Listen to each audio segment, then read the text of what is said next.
open your eyes and you already feel it. That weight you shouldn't be carrying, that fatigue that has no logical explanation. You slept well, you ate well, you didn't do anything particularly exhausting, and yet you feel destroyed. Have you ever wondered why? Because there's something nobody tells you. There are people who drain you without you noticing, without lifting a finger, without doing anything visible. And the worst part is that you allow it. Every day, every conversation, every casual encounter, you're left feeling empty, and you keep believing it's your problem, that you're the one failing. Wrong. You're not weak.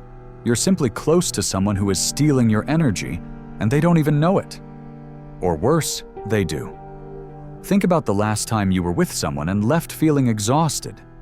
It wasn't a coincidence. It wasn't a bad day. It was that person. And the fascinating thing is that they didn't need to yell at you or attack you. They were simply there, and their mere presence was enough to leave you without strength. How is that possible? Because energy is not a New Age metaphor. It is something real, tangible. And there are people who function like emotional black holes. They absorb everything you emit and give nothing back. They tell you about their problems, they unload their dramas, they ask for opinions they'll never follow, and you, being the good, empathetic idiot, offer them your attention, your time, your vital force. And they leave renewed while you drag yourself home without understanding what just happened. The human being is an energetic system, and every interaction is an exchange. When that exchange is balanced, both parties walk away feeling good. But when one side only extracts and never contributes, the other collapses. It's basic emotional math, and you've been ignoring it for years. Carl Jung explained it masterfully. There are people who don't come into your life to grow with you. They come to feed off you. They are psychic vampires, and their most effective weapon is that they don't seem dangerous. They're kind, close, even charming. But behind that facade, there is an emptiness they try to fill with your energy. And you give it to them over and over because you were taught that being a good person means being always available. Now comes the painful part. You choose to be there. No one forces you to answer that message, to accept that invitation, to stay in that conversation you know is going to drain you. You do it because you're afraid. Afraid of seeming selfish, afraid of disappointing, afraid of rejection. And that fear is exactly what keeps you trapped in toxic relationships that are slowly destroying you. Schopenhauer was right when he said that man is the only animal that chains himself voluntarily, and you've been dragging chains for years that you don't even need. But here's the trick no one mentions. Not all people drain you in the same way. There are different types of energy vampires, and each one has its own method. There are those who bombard you with constant negativity. Those who always have a new drama. Those who turn every conversation into a competition of who has it worse. There are those who criticize you while disguising their attacks as concern. Those who invalidate your achievements while demanding you celebrate theirs. And then there are the most dangerous ones. Those who simply exist in a perpetual state of need. Those who are never okay. Those who always need something from you but never have anything to offer. Do you recognize someone? Of course you do. And what's interesting is that you're still there, allowing it. Do you know why? Because you confuse loyalty with self-destruction. You believe that being a good friend, a good son, a good partner means sacrificing yourself to the point of exhaustion. Lie. True kindness includes boundaries, and boundaries are not selfishness, they are survival. When an airplane loses pressure, they tell you to put on your oxygen mask first before helping others. Why? Because if you collapse, you help no one. apply the same logic to life. The problem is that you were programmed as a child to give without questioning. You were told that altruism is noble, that helping is always right, that thinking of yourself is mean. And so you grew up, becoming an endless donor of energy, and now you wonder why you're so damn tired. The answer is simple. You emptied yourself. And the worst part is that the people who drain you don't even appreciate it, because to them, you're just another source. When you run dry, they'll find another. Now let me explain how this works on a psychological level. Your brain does not distinguish between physical and emotional exhaustion. For your nervous system, it's the exact same thing. When you're close to someone toxic, your body enters a state of alert. Your cortisol, the stress hormone, increases. Your muscles tense, your breathing becomes shallow. It's a survival response. Your organism detects a threat even if your conscious mind doesn't process it, and that threat is not physical, it's psychological. That person won't attack you with violence, they attack you with their presence, their chaotic energy, their insatiable need. And here comes the brutal truth. Your body knows before you do. That heaviness in your stomach when you see their name on your screen, that inexplicable fatigue that appears right before seeing them, that urgent need to cancel plans that sounded fine an hour ago. It's not a coincidence. It's your internal alarm system telling you to run. But you ignore it. You rationalize. You convince yourself you're exaggerating, that maybe this time will be different. It never is. Freud spoke of the unconscious as the true engine of our decisions. And he was right. Your unconscious already knows who is harming you, but your conscious mind resists accepting it because that implies making difficult decisions. It implies distancing yourself, setting boundaries, saying no, and that is scarier than chronic exhaustion. We prefer to die slowly rather than face the conflict of protecting ourselves. That's how stupid we are. But wait, because this gets worse. Not only do they emotionally drain you, they also affect your cognitive ability. Neuroscience studies show that chronic stress caused by toxic relationships reduces the volume of the hippocampus, the part of the brain responsible for memory and learning. They literally make you dumber. Every time you spend time with someone who drains you, your brain loses plasticity, your ability to concentrate decreases, your decisions become more impulsive. And you're still there, believing you're just tired. Now, let's talk about the defense mechanisms you use without realizing it. The first is denial. It's not that bad. Everyone has bad days. I'm sure I'm difficult sometimes too. False. There's a huge difference between having a bad day and being a systematically toxic person. The bad day is the exception. Toxicity is the pattern. If every encounter with someone leaves you destroyed, it's not a bad day. It's a bad person for you. And yes, that person may be wonderful for others, but for you, they are poison. And that's fine. You don't have to fit with everyone. The second mechanism is rationalization. They've had a hard life. They're going through a tough time. They need support. Perfect. Let them seek it in a therapist, not in you. You're not an emotional garbage bin. You weren't born to absorb someone else's pain until you drown in it.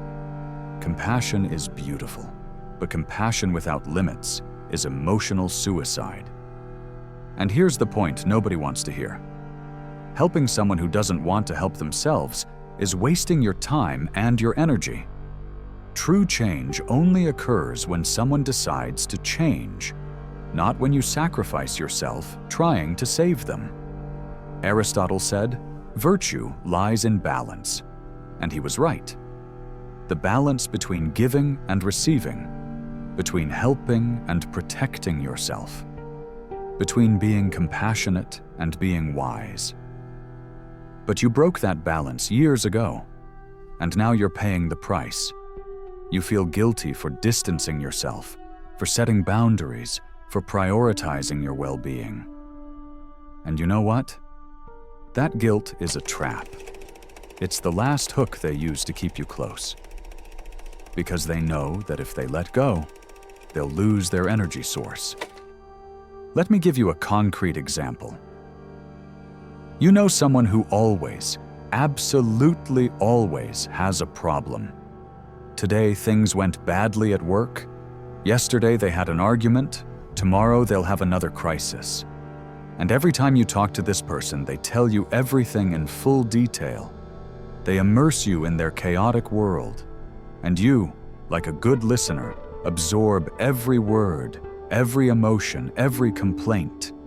You come out feeling like you've run a mental marathon. And the worst part is that nothing changes. Next time it will be the same, and the time after that too. Because that person is not looking for solutions. They're looking for attention. And you give it to them, again and again. But do you know what happens if you stop giving it? At first they'll seek you out more, intensify the drama, try to make you feel guilty. I thought you were my friend. I thought I could count on you. Nobody supports me anymore. Emotional manipulation in its purest form. And if you fall for it, you'll return to the cycle. But if you resist, if you maintain your boundaries, eventually they'll look for someone else. And you'll feel relief, such a deep relief that you'll wonder why you didn't do it sooner. Now let's talk about another type of energy vampire, the covert narcissist. This one is the most dangerous because they don't appear narcissistic at first glance. They're not arrogant or boastful. On the contrary, they present themselves as victims. Bad things always happen to them. They're always misunderstood. They always have the worst luck. And you, with your noble heart, want to help them. But here's the trap. It's never enough. You never do enough. You never say the right thing. You're never available enough. And when you try to distance yourself, they make you feel like you're the problem, that you're selfish, that you're the one abandoning someone who truly needs you. Jung called this projection. They accuse you of the flaws they themselves have. They call you selfish when they're the ones who only think of themselves. They call you insensitive when they're incapable of real empathy.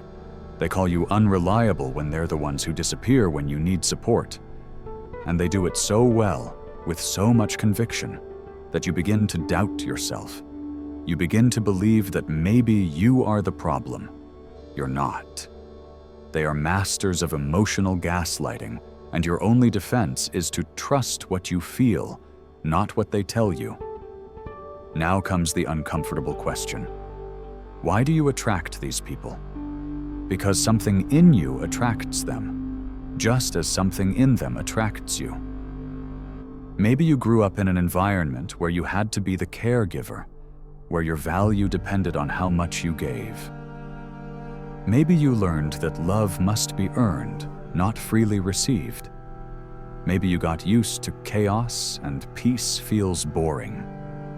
Whatever the reason, there's a pattern, and until you break it, you will keep attracting the same people with different faces. Nietzsche spoke of eternal recurrence, the idea that we will relive our lives infinitely. And if you look at your life, you'll see you're already in an eternal recurrence. The same types of people, the same problems, the same toxic dynamics. You change the name, but the story is identical. Until when? Until you learn the lesson. Until you decide that your energy is too valuable to give to those who don't deserve it. But here's the twist no one expects. It's not about hating these people. It's about understanding that not everyone is compatible with you, and that's perfectly fine. Some people need more than you can give, and forcing that connection only ends up destroying you. Don't turn them into villains. Simply accept them as incompatible. Just like not all foods sit well in your stomach, not all people sit well in your energy. And now the practical part you've been waiting for. How do you identify an energy vampire? Simple. Observe how you feel after being with someone. If you consistently feel drained, anxious, confused, or sad, that's your answer. You don't need more signs. Your body is already telling you everything. But since you're an expert at ignoring your intuition, you need more evidence. Here you go. Does this person only contact you when they need something? Do conversations always revolve around their problems? Do they minimize your achievements or change the subject when you talk about yourself? Do you feel obligated to be available for them, but they are never available for you? Do they make you feel guilty when you set boundaries? If you answered yes to any of these questions, you already know what you need to do. But you won't do it, right? Because you're afraid. Afraid of being alone, afraid of being the bad guy, afraid they'll talk badly about you. And here's the irony. You'd rather die emotionally than face those fears. Seneca said it with brutal clarity. We suffer more in imagination than in reality. Everything you fear might happen if you distance yourself probably won't. And if it does, it'll be much less terrible than you imagine. But staying where you are, that is killing you slowly. Let me tell you something about energy that few people understand. Energy isn't infinite. It regenerates, but it needs the right conditions. You need rest, you need peace, you need people who add instead of subtract. When you spend time with someone toxic, you not only lose energy in that moment, you also affect your ability to regenerate it afterwards. That's why you can sleep 8 hours and still feel destroyed. It's not the sleep, it's the emotional poison still in your system. Eastern mystics speak of chai, the Greeks of pneuma, Christians of spirit. Different words for the same reality. There is a vital force in you that can be strengthened or weakened, and every human interaction impacts that force. That's why ancient sages were so selective with their company. It wasn't arrogance, it was survival. They knew that the wrong company can destroy you faster than any physical illness. And here comes the secret that changes everything. You are responsible for who has access to your energy. Not your parents, not your friends, not social expectations. You. And if you've been giving unlimited access to people who drain you, that too is your responsibility. It hurts to accept that, I know. It's easier to blame others, to play the victim, to say you have no choice. But you do. You always did. You simply chose not to use it. Marcus Aurelius wrote in his Meditations, "You have power over your mind, not outside events. Realize this, and you will find strength." You cannot change the toxic people in your life, but you can change your response to them. You can distance yourself. You can set iron boundaries. You can say no without endless explanations. And yes, there will be consequences. Some will get angry, others will speak badly of you, others will accuse you of being selfish. Let them. Their opinion is not worth more than your mental health. Now let's talk about something no one mentions. The savior syndrome. Many people who attract energy vampires have this syndrome. They feel good being needed because it gives them a sense of purpose. If no one needs them, who are they? Their entire identity is built around being useful, solving others' problems, being the hero who saves everyone. And energy vampires sense this from miles away. They'll find you, they'll use you, and you'll allow it because deep down you think that's what love is. But it isn't. Real love is reciprocal. Real love helps you grow. It doesn't drain you. Real love includes healthy boundaries and mutual respect. If someone only loves you when you serve them, they don't love you. They use you. And the difference is fundamental. Using someone disguises itself as need, but true need comes with gratitude, with personal effort, with reciprocity. Toxic need is a bottomless pit that never fills, no matter how much you give. And here's the cruel paradox. The more you give to someone who doesn't deserve it, the less you have for those who do, including yourself. Because in this equation of giving and giving, you forgot that you also need. You also have the right to be heard, supported, valued. But since you never ask for it, no one gives it to you. And when you finally ask, they call you selfish because you broke the pattern, because you dared to need when your role was always to give. Spinoza spoke of conatus, the tendency of every being to persevere in its existence. It's the most basic impulse, to survive, to thrive, to expand. And toxic relationships go directly against your conatus. They shrink you, weaken you, make you smaller. And yet, you stay. Why? Because something in you believes you deserve that suffering. Because something in you learned that love hurts, that relationships are hard work, that if you're not suffering, it's not real. Lie.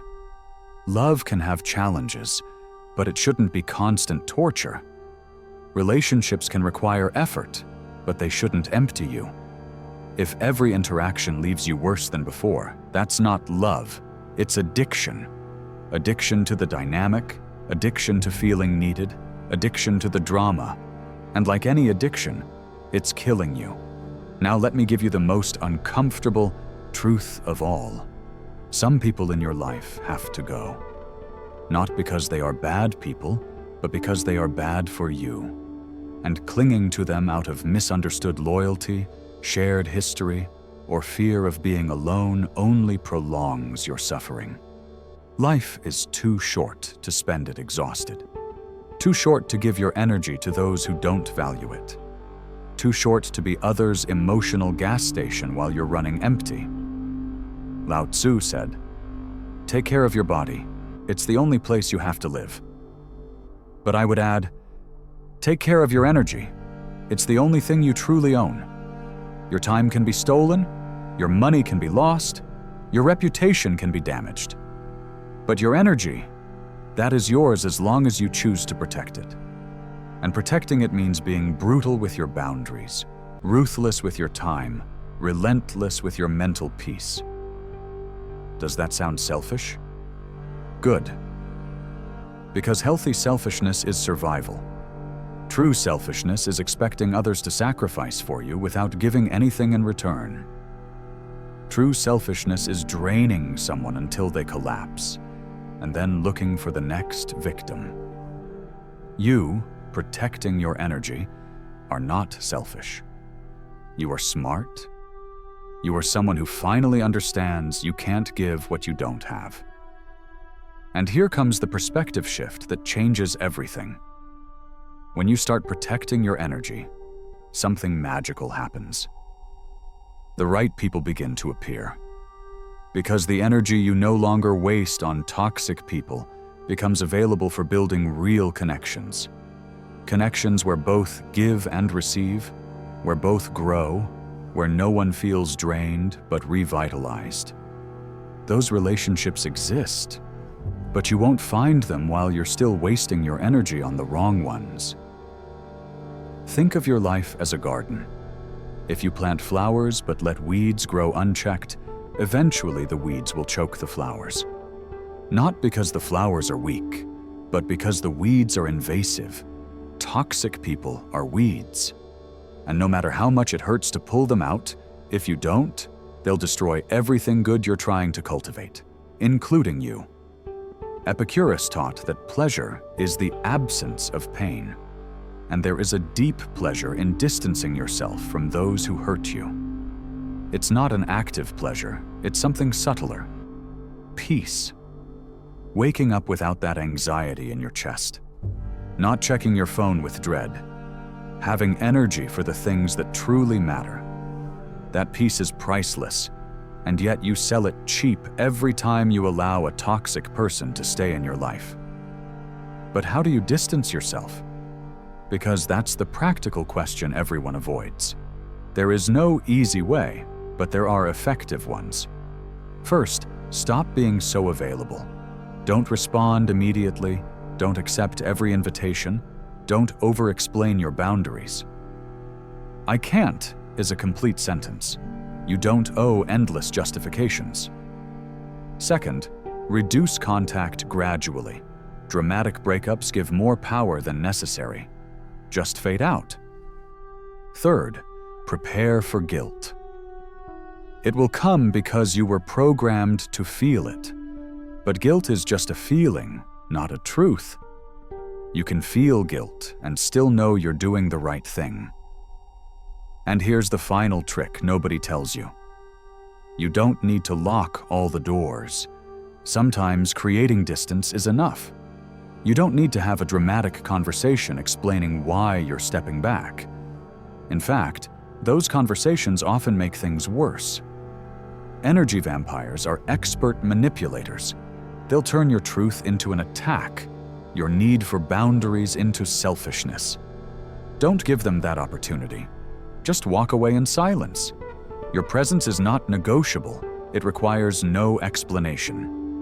Heraclitus said no one bathes twice in the same river. The river changes, you change. And the people who worked for a past version of you may not work for who you are now. And that's okay. Evolutionarily speaking, we are designed to form bonds, but also to break them when they no longer serve us. Ancient tribes expelled toxic members, not out of cruelty, but for the survival of the group. You are your own tribe now, and you have the right to expel whatever threatens your survival. Modern neuroscience confirms what ancient sages already knew. Your social environment alters your brain chemistry. Positive people increase your serotonin and dopamine. Toxic people increase your cortisol and adrenaline. They literally change your neurochemical composition. So when you say someone makes you sick, it's not a metaphor. It's physiology. Your body is responding to a real threat, even if it's not physical. And here comes the final secret, the one that summarizes everything. The best investment you can make is not in property or stocks. It's in the people you surround yourself with. Because those people will determine your energy level, your mental clarity, your emotional health, your ability to achieve whatever you want to achieve. If you're surrounded by vampires, you will fail. Not because you're incapable, but because you won't have the energy necessary to even try. So look around. Evaluate honestly. Who fills you? Who empties you? And once you identify them, act. Because knowledge without action is useless. You can know everything about energy vampires, you can recognize them perfectly, but if you do nothing about it, this text was a waste of time. Yours and mine. Life is movement or stagnation. You either grow or you wither. And you cannot grow while carrying dead weight. You can't fly with chains. You can't shine when you're surrounded by darkness. It sounds poetic, but it's literal. Your relationships are the ecosystem where your life flourishes or withers. Choose that ecosystem wisely. And if after all this you still don't move, ask yourself, what am I gaining by staying? Because you must be gaining something. Maybe the familiarity of known suffering. Maybe the role of victim that gives you an identity. Maybe the fear of discovering who you are without those dynamics. Whatever it is, that hidden benefit is what keeps you trapped. And until you identify it and decide you no longer need it, you will remain exactly where you are. Tired, drained, wondering why. The answer was always there. It was always clear. You just didn't want to see it because seeing it implies responsibility. And responsibility is scary. But do you know what's scarier? Reaching the end of your life and realizing you wasted it, being the rechargeable battery for people who never gave you anything in return. That is the real horror. And it's closer than you think if you don't do something now. So here's the truth no one wants to accept. The exhaustion you feel is not accidental, it's consequence. Consequence of decisions you made months, maybe years ago. Every time you said yes when you wanted to say no, every time you swallowed your discomfort to avoid conflict, every time you prioritized false peace over your real well-being. All of that accumulates. And now you're paying the full bill, with interest. But there is something deeper at work here. Something modern psychology is only beginning to understand, but ancient traditions always knew. There are people who function like reverse emotional sponges. Instead of absorbing, they repel. They throw their chaos into the world and expect others to process it for them. And you, with your absorbent nature, pick up every piece of that chaos and carry it as if it were yours. It's not. It never was. Think about the last week. How many times did you carry someone else's anxiety, someone else's anger, someone else's sadness? And you did it automatically, without questioning it, because that's how your system is programmed. You see suffering and you want to alleviate it. Noble, yes, but also suicidal. Because while you take care of others' wounds, yours get infected. While you carry others' backpacks, your own becomes unbearable. And no one, absolutely no one, asks how you are. Empathy is a gift until it becomes a curse. And it becomes a curse when you don't know how to disconnect it. Chronic empaths are the most vulnerable to energy vampires because they have a fatal flaw. They believe they can save everyone. You can't. And the evidence is in your exhaustion. If you could save them, you already would have. But they remain the same, and you get worse. Now let's talk about something psychology calls emotional contagion. It's real, it's studied, and it's devastating. Emotions spread like viruses. When you're close to someone anxious, your anxiety increases. When you're with someone depressed, your mood drops. It's not empathy, it's pure neurology.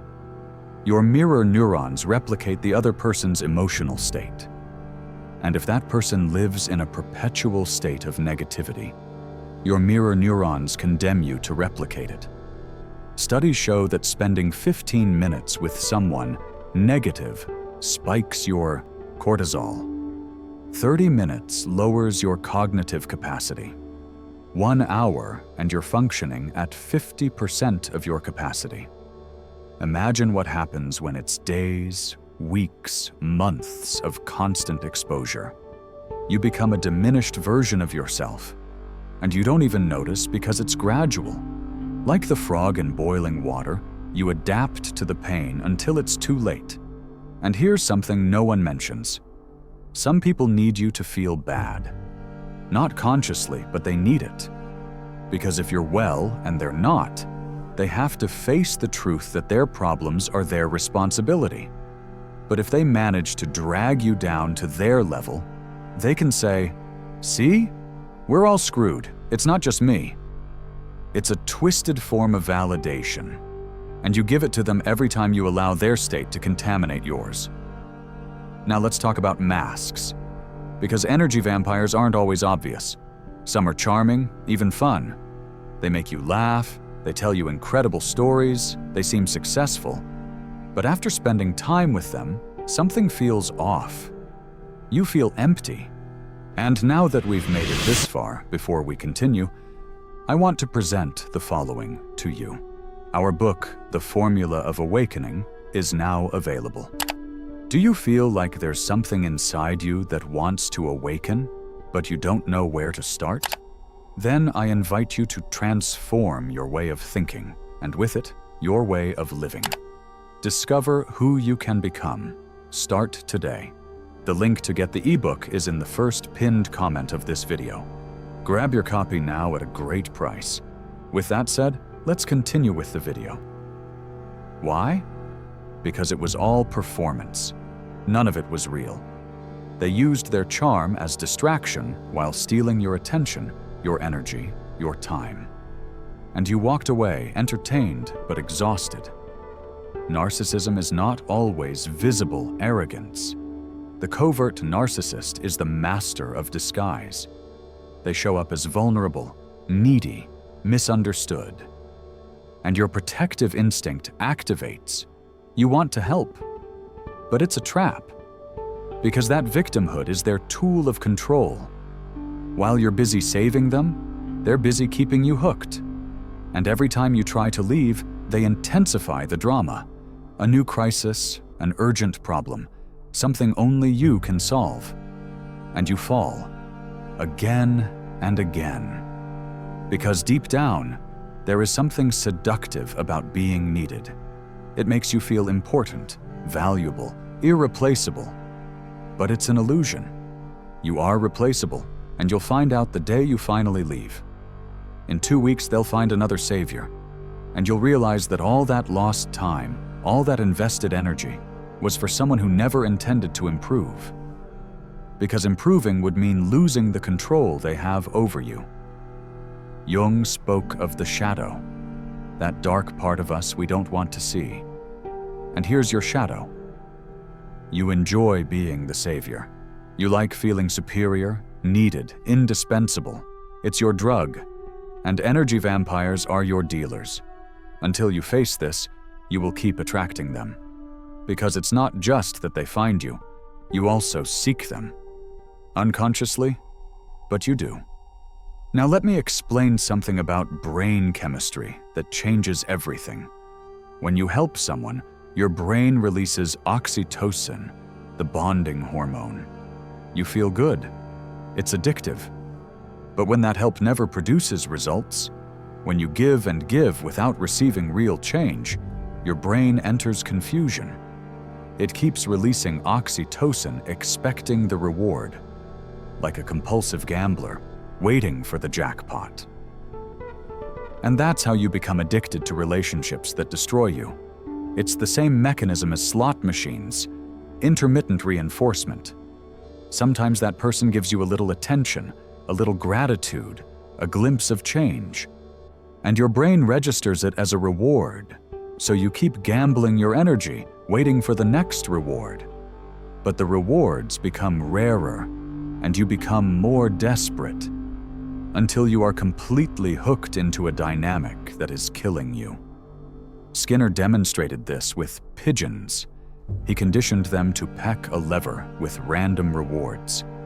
Those pigeons pecked until exhaustion. You are the pigeon, and you keep pecking that toxic relationship, waiting for the reward that almost never comes. But the few times it does are enough to keep you trapped. Now let's talk about the phenomenon of reciprocity. Humans are programmed to repay what they receive. If someone does you a favor, you feel obligated to return it. Energy vampires exploit this masterfully. They do small favors, calculated gestures, and then collect with interest. But what they collect is not equivalent. They lend you 10, you repay 1,000.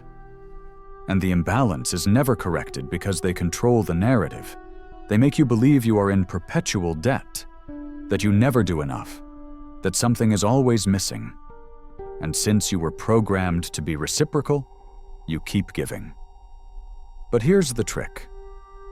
True reciprocity is balanced. If you're always giving more than you receive, it's not reciprocity, it's exploitation. And you are complicit for allowing it. Now comes something that will hurt. Some of the people who drain you are your family. Yes, your own blood. Because kinship does not guarantee energetic compatibility. In fact, family dynamics are often the most toxic because they come with cultural obligation. It's your mother, it's your brother, it's family. As if that justified any abuse. It doesn't. Misunderstood family loyalty has destroyed more lives than any external enemy. Because you were taught that you must endure, tolerate, forgive endlessly. But no one taught you that you have the right to protect yourself, even from your family. Especially from your family, because they have the most access to you, They know your weak spots. They can hurt you with the most precision. And here's the cruel paradox. The people who hurt you the most are the ones who know you best. They know exactly which buttons to press. They know how to make you feel guilty, how to manipulate your compassion, how to exploit your loyalty. And they do. Not necessarily out of malice, simply because it works. And as long as it works, they'll keep doing it. So what do you do with a toxic parent? With a partner who drains you? With a lifelong friend who has become a parasite? The answer is simple, but painful. Distance. Not hate, not revenge, just distance. Because love does not require physical proximity. You can love someone from afar. You can wish them the best without being involved in their chaos. But guilt will stop you. Guilt is the last stronghold of control they have over you. How can you abandon me? After everything I've done for you. I thought you loved me. Emotional manipulation disguised as vulnerability. And it works because your programming tells you that leaving is cruel. But staying when it's destroying you is crueler to yourself. Schopenhauer wrote about the hedgehog's dilemma. Hedgehogs in winter want to be close for warmth, but their spines hurt each other. They must find the right distance, close enough for warmth, far enough for safety. That is the key. Optimal distance. You don't have to eliminate anyone completely from your life if you don't want to. You just need to find the distance where they no longer hurt you. For some, that distance is geographical. For others, emotional. And for some, it's total. And all of them are valid. You decide what's best for you. No one else has the right to dictate how much abuse you should tolerate. Because that's what it is. Abuse, maybe not physical, maybe not obvious, but abuse nonetheless. Now let's talk about concrete signs that many ignore. They call you only when they need something. Conversations always end up being about them. When you share something important, they minimize it or change the subject. They criticize you disguised as advice. They make you feel like you're never enough. They compete instead of support you. They get jealous of your successes. They share your secrets. They make you feel crazy for your valid perceptions. Each of these is a red flag. 1 may be coincidence. 2 is a pattern. 3 or more is an alarm siren you've been ignoring. Why? Because admitting someone you love is toxic requires action. And action is scary. So you deny, rationalize, justify. They're going through a hard time. They're not always like this. I also have flaws. False equivalence. Having flaws is not the same as being toxic. Having a bad day is not the same as being a chronic energy vampire. But you equate the two so you don't have to face the truth. The truth is that this person is hurting you, and they will continue to do so as long as you allow it. Now comes something no one says. You cannot change people. No matter how much you love, how much you give, how much you try. People only change when they decide to. And most never decide because change is uncomfortable. It's easier to stay the same and find new victims who tolerate their behavior. So every time you think, this time will be different, remember, the definition of insanity is doing the same thing expecting different results. You've already tried talking to them 1,000 times. You've already set boundaries they didn't respect. You've already given opportunities they wasted. How many more do you need before accepting that they won't change? Viktor Frankl survived concentration camps and wrote about the last human freedom. Choosing your attitude toward any circumstance.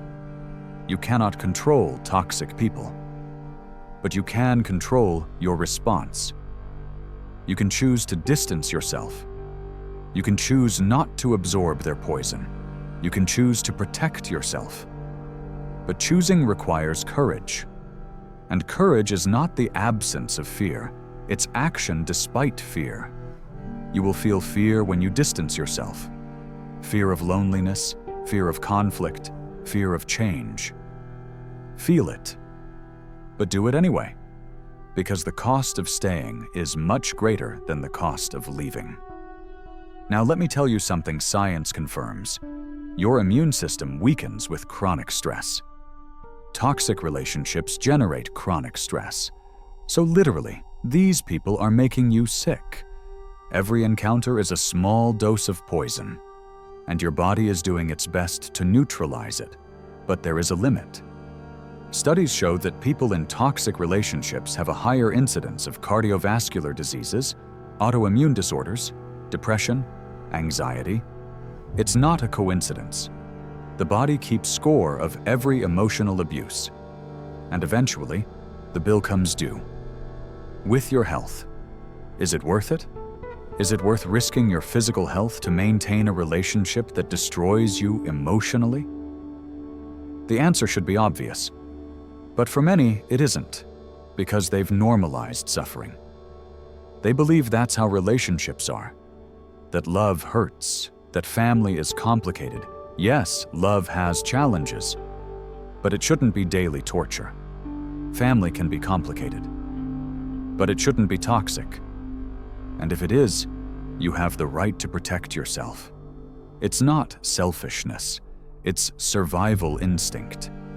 Animals move away from what harms them. Why don't humans? Because we have this problematic organ called the brain that convinces us we can rationalize everything, that we can understand why someone is toxic, and that somehow makes it acceptable. It doesn't. Understanding why someone hurts you doesn't mean you must allow them to keep doing it. They had a difficult childhood. Fine. Let them go to therapy. They're depressed. They should seek professional help. They don't know any better. They should learn. None of these reasons justify that you sacrifice your well-being. You're not a free therapist. You're not an emotional punching bag. You're a human being with needs and boundaries. And those boundaries are non-negotiable. They should be lines carved in stone, but you've drawn them in sand. And every time someone crosses them, you redraw them further back, until there's no space left, until you're cornered in your own life, with no room to breathe, no energy to be. And then you begin to disappear. Not physically, but in essence. You stop having opinions because they always lead to conflict. You stop sharing your achievements because they minimize them. You stop asking for help because it never comes. You become a pale version of who you were. And the saddest part is that you don't even notice until it's too late. But it's never too late to recover yourself. That's the good news. Your energy can regenerate. Your peace can return. Your true self can rise again. But only if you remove what's suffocating it. Only if you cut the chains that keep you small.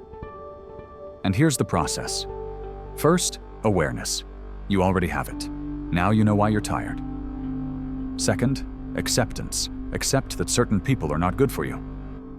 Third, decision. Decide that your well-being is the priority. Fourth, action. Set boundaries or distance yourself. And fifth, maintenance. Don't go back when they beg, when they promise to change, when they play the guilt card. Because they will come back. Energy vampires always return when they lose their source. They'll seek you with renewed intensity. They'll be charming, vulnerable, promising. I've changed. I miss you. No one understands me like you do. Lies, or half-truths designed to hook you again. And it's tempting to return.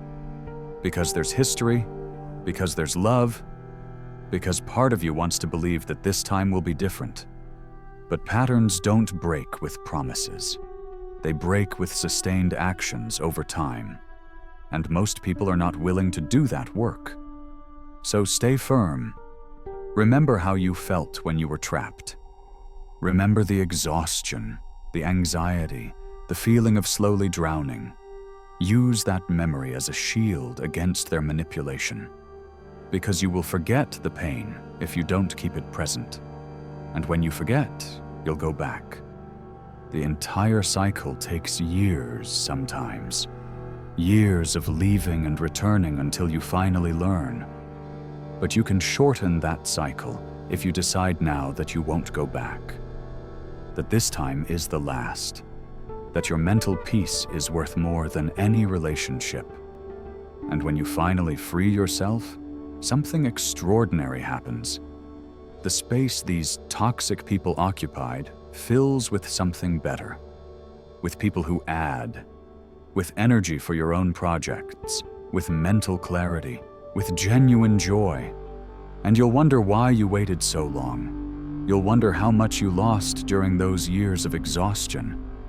And it hurts to see the wasted time. But that pain is necessary. It's the pain that teaches you not to repeat the mistake. It's the price of the lesson. Because in the end, it all comes down to this. You have a limited amount of energy in this life. You can waste it being someone else's battery, or you can invest it in building something meaningful. The choice was always yours. You were simply too afraid to make it. But fear loses power when you face it. And facing it means acting despite it. So act. Today. Now. Not tomorrow. Not when the perfect moment arrives. Because the perfect moment never comes. The only moment you have is this one. And in this moment, you decide. You can close this and remain exactly as you are. Dragging exhaustion, as always. Or you can do something different, something terrifying, something necessary.